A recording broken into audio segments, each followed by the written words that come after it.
nombre es Jackie, para los que no me conocen, bienvenidos a Espíritu Santo. Nosotros creemos como iglesia que no tienen que ser perfectos para pertenecer a la familia de Dios. Dios los ama ahí donde está y los encuentra, y por eso también nosotros como iglesia decidimos amarle igual. Y el día de hoy usted se preguntará, Jackie no andaba ese hat, ¿por qué tiene ahora uno? Este es el merch. ¿Por qué no damos un aplauso a la creatividad de Espíritu Santo? La razón por la cual creamos estas cosas es para darle la oportunidad ahora no sé cómo tengo el pelo. Alguien avíseme. Good, thank you. La razón por la cual hacemos estas cosas es para dar a conocer a Jesús. Cuando usted ande un merch o un short o una cachucha o una gorra de Espíritu Santo, alguien le va a dar un complemento, por seguro. Y esa es la oportunidad que usted tiene, que Dios le da ahí en ese momento, de decirle acerca de este logo, acerca de la iglesia, pero lo más importante, el propósito de por qué hacemos estas cosas es para dar a conocer a Jesús, para que las personas puedan conocer a Jesús por medio de su testimonio, por medio de su historia. Así es que si a usted le gustó este hat, tal vez lo rifo al final, no sé. Pero después del servicio usted puede acercarse a la mesa con Tiana y Carla. Ellos van a estar vendiendo esas cachuchas, hay otras cosas más. Así es que usted pueda tener esa oportunidad de bendecir la iglesia, pero más que eso, bendecir a alguien. Cuando usted le den un complemento y usted pueda contar lo que Jesús está haciendo en su vida. Ahora, tengo el privilegio, como que es la segunda serie que termino las series, y hemos estado en este mes leyendo Eclesiastés. Levante la mano, ¿cuántos han estado leyendo Eclesiastés? Okay. Yo me he gozado leyendo Eclesiastés con mis devos por teléfono los miércoles a las 9 de la mañana. Han habido veces que hemos leído, quizás todas las veces que hemos leído, y los que están, hay unos aquí que están en mi devo, leemos por teléfono y de ahí hay un silencio después que leemos, porque todos nos hemos quedado como meditando, reflexionando en todo lo que Salomón escribió en Eclesiastés. He podido gozarme y aprender mucho este mes por los devos y también por los predicadores. El pastor Marvin el primer domingo nos dio la introducción de Eclesiastés. Eclesiastés fue escrito por el rey Salomón. Y si ustedes se acuerdan, el pastor Marvin tituló su mensaje El vacío del placer, porque Salomón se había dado la tarea de encontrar cuál era el sentido de la vida o el propósito. Entonces, si ustedes se recuerdan, él contó de que, el pastor Marvin contó de que cuando Salomón llegó a ser rey de Israel, lo primero que él hizo fue darle ofrendas, holocaustos a Dios para pedir una petición. Y Dios se le presentó en un sueño y le dijo, ¿qué es lo que quieres, Salomón, ahora que tú eres rey? Y ustedes pueden decir, quizás un rey o un presidente hubiera dicho, quiero un ejército fuerte para pelear y por si viene la guerra, quiero dinero, quiero fama, que sea conocido. Pero no, Salomón pidió sabiduría. Entonces, cuando él pide sabiduría, yo me imagino, porque así es como veo Eclesiastés yo, como esta investigación. Como esta investigación de descubrir qué es el propósito, cuál es el sentido de la vida. Entonces el pastor Marvin nos decía que él había hecho tantas cosas, placeres, él tenía mujeres, él tenía viñedos, él tenía ganados, él sabía cosas, astrólogas, de todo, pero nada encontraba sentido. Por eso su mensaje era el vacío del placer. El domingo pasado Merlin nos predicó en Eclesiastés 3, donde hablaba acerca de uno de los recursos. Si ustedes recuerdan, Eclesiastés habla de hay tiempo de nacer, hay tiempo de morir. Hay tiempo para abrazar y tiempo de abstenerse de abrazar. Hay tiempo para plantar y para arrancar lo plantado. Y Merlin nos hablaba acerca de este recurso que Dios nos ha dado, que es el tiempo, ¿verdad? El tiempo de nosotros, y él nos hacía la pregunta, ¿se recuerdan? Abran su celular y miren cuánto tiempo estuvieron en social media. ¿Cuáles son las aplicaciones que ustedes ocupan durante y cuál es el tiempo? ¿Cómo están? Ella nos decía, ¿cómo estamos usando nuestro tiempo? Este recurso tan importante que Dios nos ha dado, ¿cómo estamos usando ese tiempo? Y después ella nos hablaba acerca de las estaciones, ¿verdad? Dios, como la naturaleza, pasa por el invierno y por eso amo Minnesota. Porque pasamos por todas las estaciones así como bien claras. No somos como esos estados donde solo hay lluvia y sol. No, somos de 4 estaciones.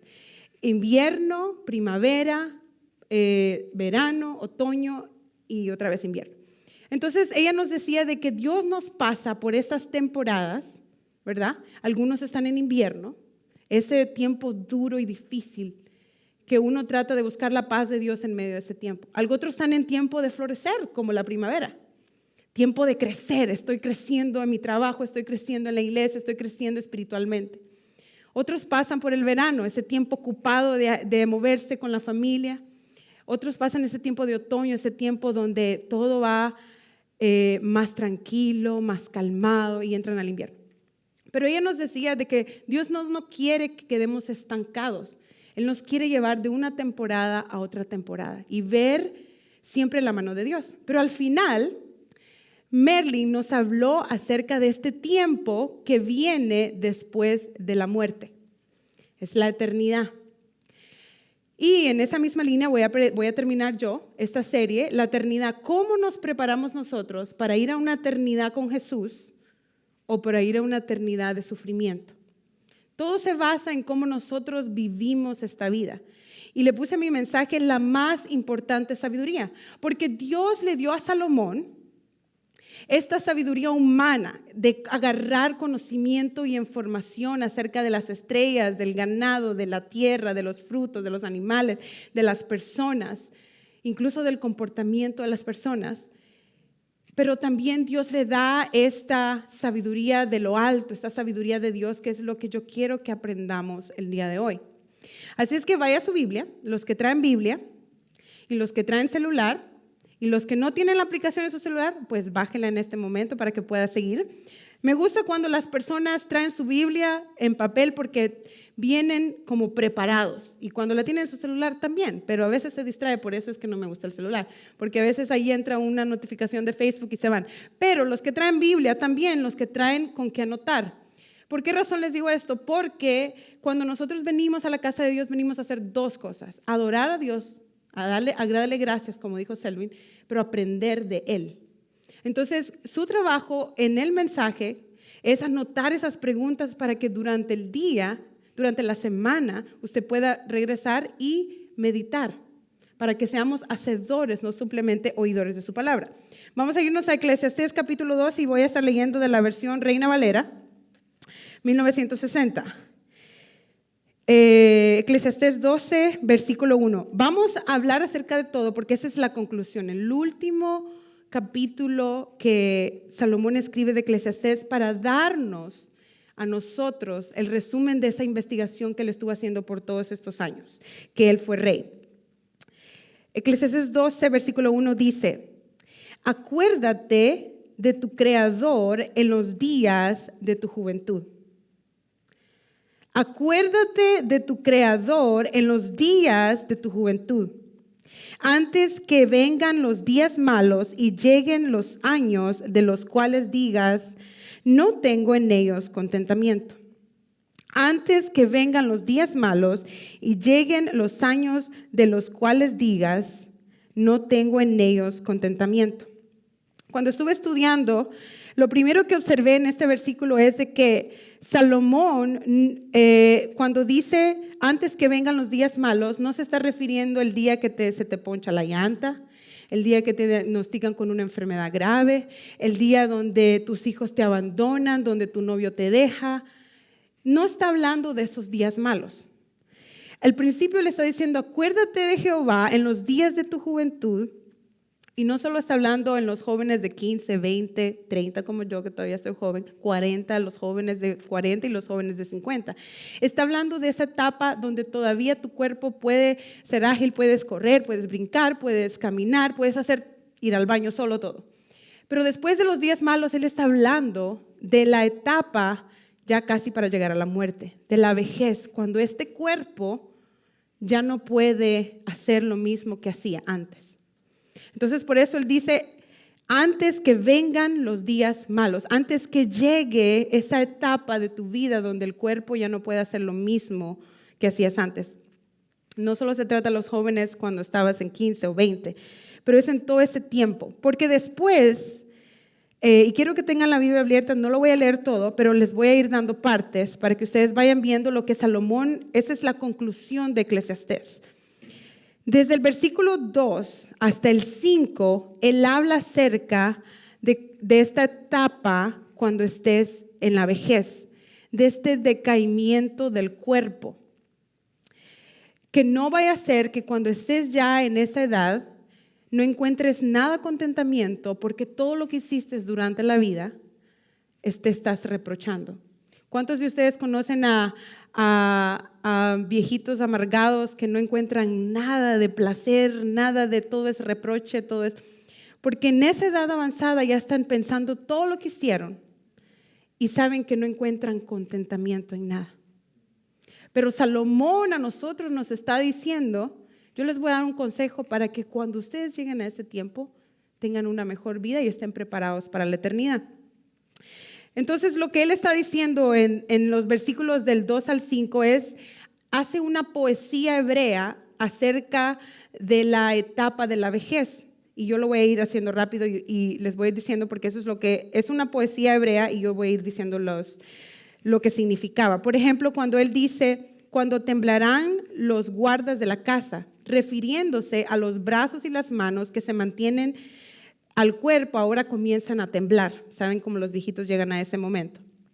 Se encorvarán los hombros fuertes, cuando se refiere a las piernas y las rodillas cuando comienzan a ceder.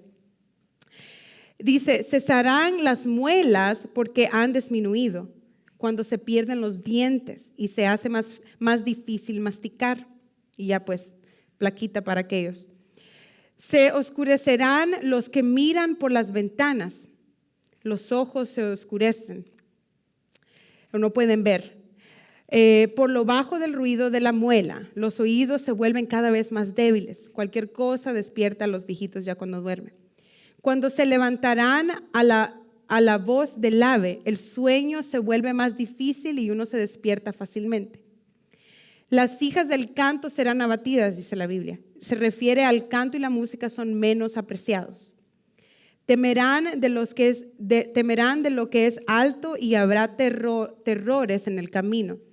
Se refiere a que se vuelve más temeroso en la vida todo.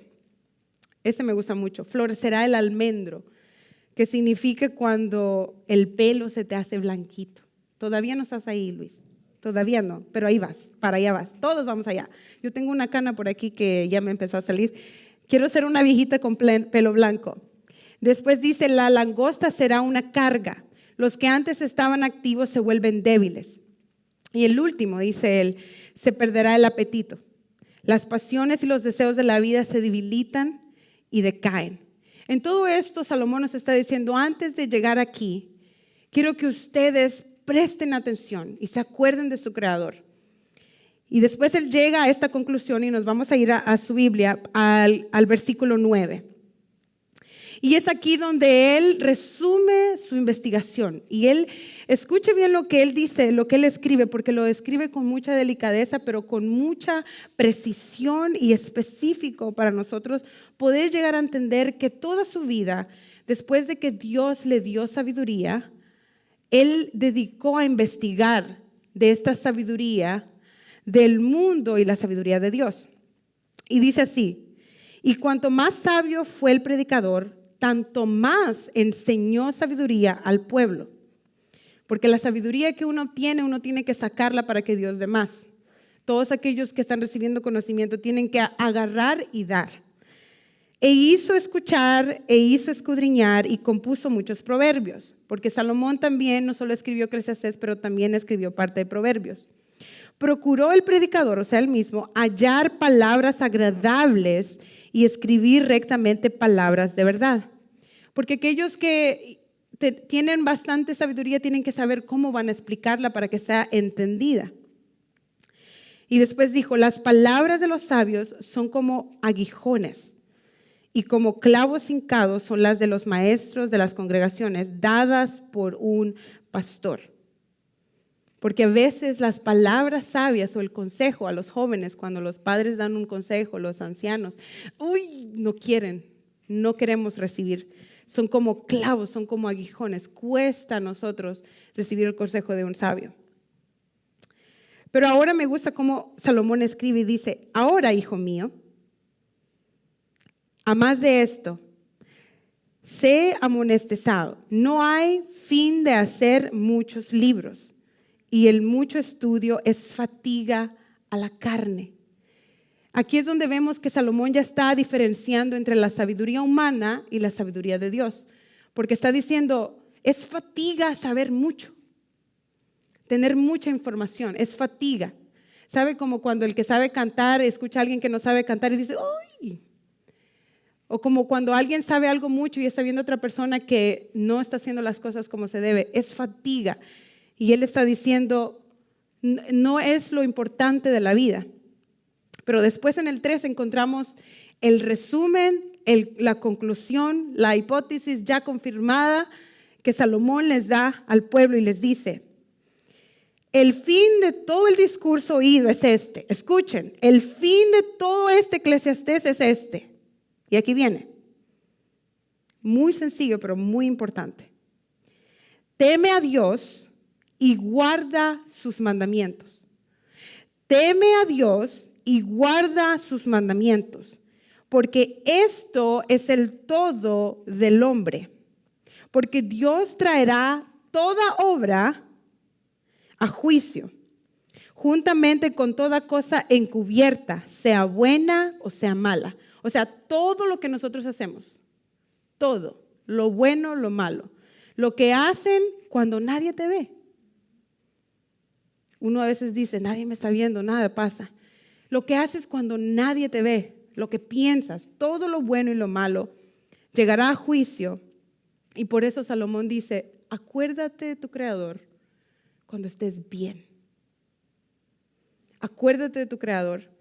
Y él resume, dice, teme a Dios y guarda sus mandamientos. Antes de entrar a esos 2 puntos, para concluir, quiero entrar a una parte importante que les dije al principio. Salomón pidió sabiduría. Pero en medio de todo Eclesiastés podemos darnos cuenta que él está hablando de 2 tipos de sabiduría. La sabiduría humana y la sabiduría de Dios. Y yo quiero enseñarles cuál es la diferencia entre las 2. La sabiduría humana, si está en las pantallas, por favor, la sabiduría humana es obtener y acumular información. ¿Cómo obtenemos la sabiduría humana? Es leyendo libros, yendo a la escuela, viendo videos, lo que usted haga. Dedicamos desde que estamos pequeños, que nos ponen a la escuela, tiempo para acumular información, ¿verdad? Para que en su debido tiempo usted pueda usar todo aquello que aprendió, y eso es sabiduría. La sabiduría humana se obtiene agarrando más conocimiento. ¿Cómo se prueba o qué nos trae la sabiduría del mundo?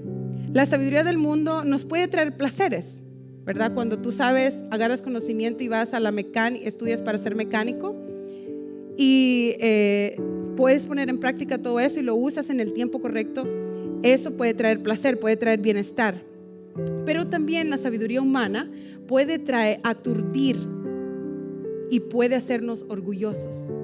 ¿Cuántas personas, si quieres quítame el piano porque se me están durmiendo, cuántas personas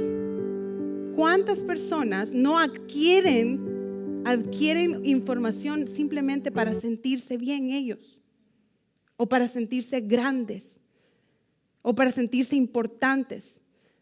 Sabiduría de la psicología, sabiduría de la moda, sabiduría de los carros, sabiduría de las casas, sabiduría de todo lo que puede haber en la tierra. Entonces, la sabiduría del mundo puede traer placeres, pero también puede traer orgullo y males que nos apartan de Dios. ¿Cómo se pone a prueba la sabiduría humana? La sabiduría humana se pone a prueba cuando nosotros sabemos usar ese conocimiento, esa información, en el momento indicado y adecuado. Por ejemplo, cuando los que se gradúan empiezan su primer trabajo, sus padres le pueden decir que te voy a dar un consejo, de tu primer cheque empieza a ahorrar para que cuando vengan los días lluviosos, puedas usar ese dinero para eso. Entonces, el joven dice, voy a tomar el consejo de mamá, empiezo mi trabajo y empiezo a ahorrar y ahorrar y ahorrar y ya tengo como 6 meses de ahorro de lo que yo debería de pagar quizás mes a mes. Entonces, al joven quiebra la compañía donde está trabajando y se queda sin empleo y le toca buscar. Pero como fue sabio, porque el conocimiento y la información que agarró de su mamá la tomó en práctica en este momento, entonces, y la usó cuando ya se quedó sin trabajo, ese momento es cuando podemos ver que usamos la sabiduría humana. No es solo es acumular, porque hay gente que acumula mucha información y sabe mucho, pero practican cero. Entonces, la sabiduría humana se prueba cuando uno tiene información y la pone en práctica en el momento preciso. Ahora, ¿cuál es la diferencia entre la sabiduría de Dios? La sabiduría de Dios, si vamos a la primera slide, se obtiene conociendo y temiendo a Dios, o sea, teniendo esa relación. Porque Salomón también escribió en Proverbios, capítulo 1, donde dice, y el principio de la sabiduría es el temor a Jehová. Entonces, la sabiduría de Dios se obtiene mientras nosotros tengamos una relación con Dios, una relación íntima, y mientras nosotros temamos y conozcamos de Él y caminemos con Él.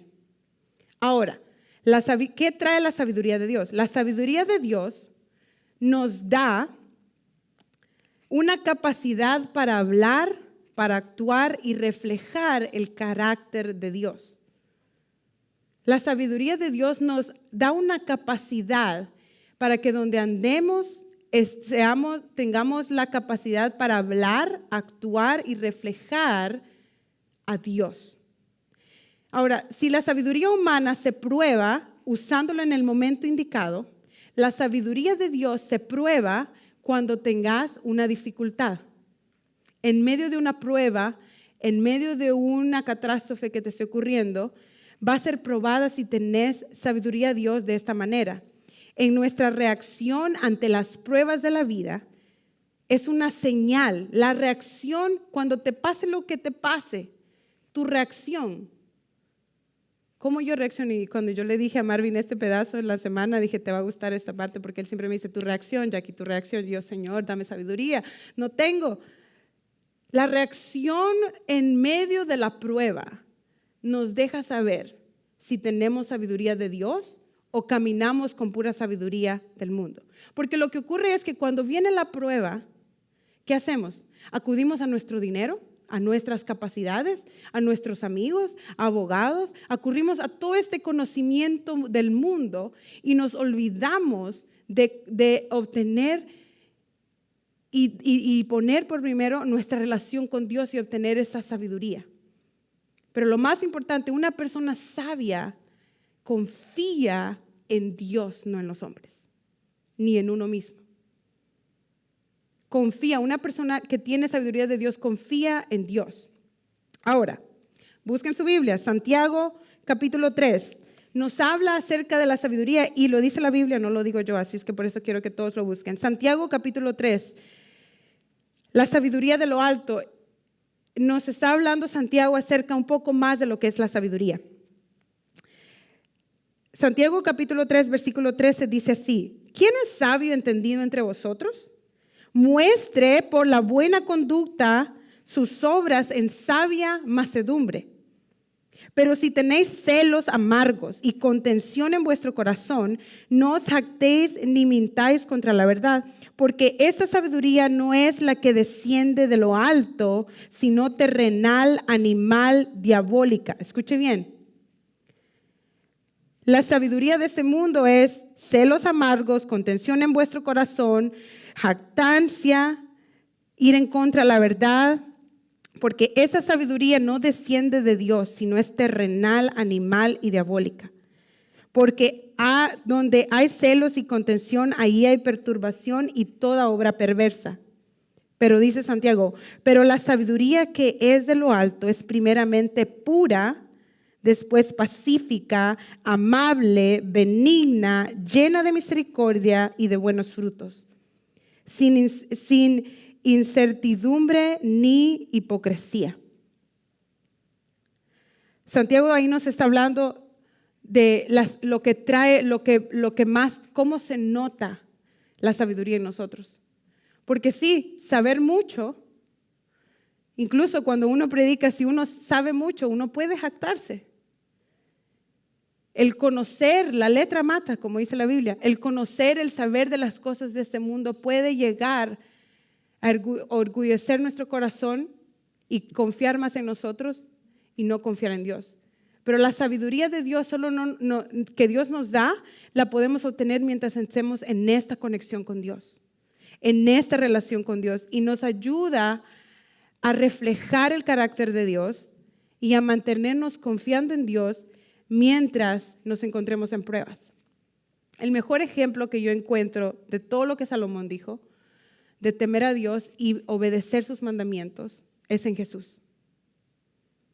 Si ustedes leen en Mateo, los evangelios, Mateo es el libro que vamos a leer, el evangelio que vamos a leer en septiembre. Si usted se dedica a leer Mateo en ese mes de septiembre y a buscar cuántas veces Jesús dice, porque me es importante hacer la voluntad de Dios y no mi voluntad, usted lo va a encontrar muchas veces. Repetidamente Jesús decía, yo no quiero hacer mi voluntad, quiero hacer la de mi Padre, porque Él tenía esa relación con Dios, porque Él tenía esa relación como Padre. Y Jesús nos enseña eso. Yo escogí 3 versículos nada más, ejemplos que Jesús nos da de cómo Él decide tener esa relación, temer a Dios y obedecerlo. Obedecerlo y obedecer los mandamientos no es obedecer lo que yo quiero, es obedecer lo que Dios quiere y lo que su palabra dice. Mateo 12:49, Jesús está con sus discípulos y hay una multitud y su mamá y sus hermanos biológicos, porque Jesús sí tuvo hermanos, llegan a buscarlo y le dicen, aquí viene a buscarte tu madre y tus hermanos y tu hermana. Y Jesús, señalando a sus discípulos, le dijo, ellos son mi hermano, mi hermana y mi madre, porque ellos hacen la voluntad de mi Padre.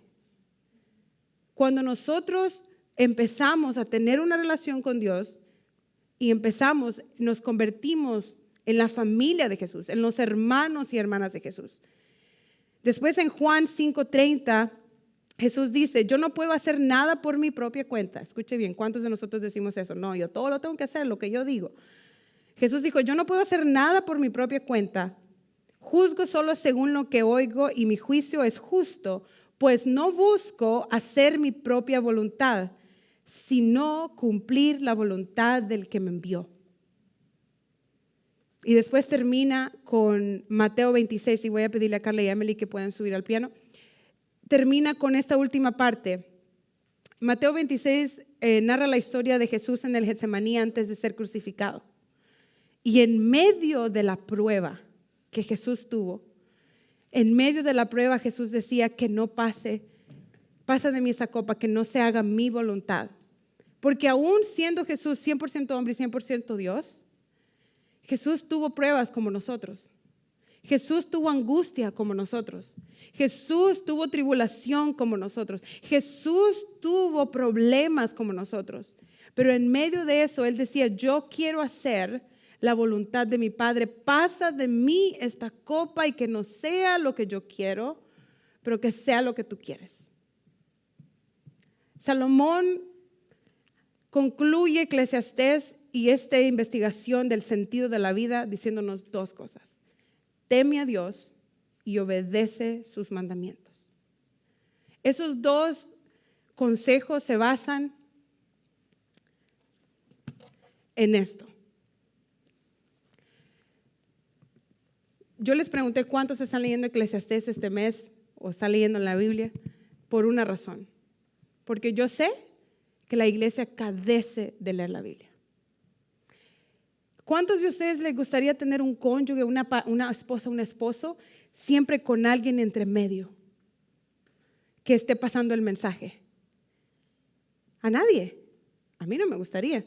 Yo quiero tener a mi esposo cerca y que él me hable a mí y yo hablarle a él.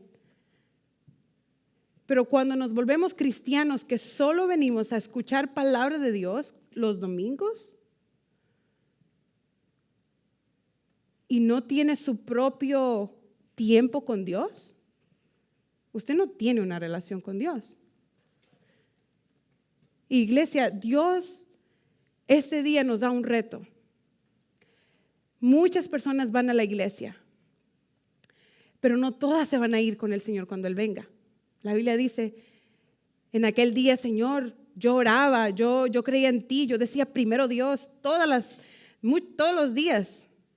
Yo tocaba, yo predicaba, yo enseñaba, yo hacía grupos de conexión, yo estaba en las pantallas, yo quitaba las alfombras, ponía todas esas cosas, pero ¿no tenés una relación con Dios durante la semana? Es momento, iglesia, que seamos una iglesia diferente. Todos los líderes siempre nos decimos, queremos ser una iglesia diferente.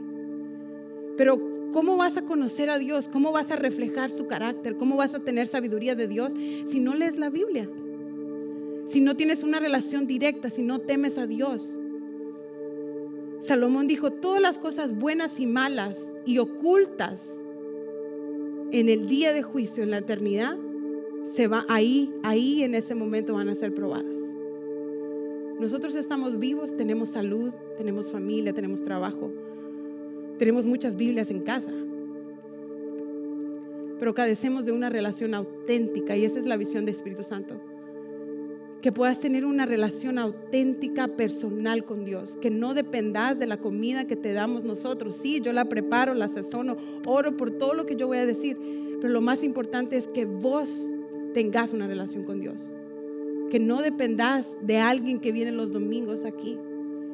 Pero si verdaderamente queremos vivir y tener una eternidad con Jesús, todo lo que hacemos, desde las decisiones que te levantas en la mañana, todo tenemos que tener una relación con Dios y presentarle a Dios todas esas cosas.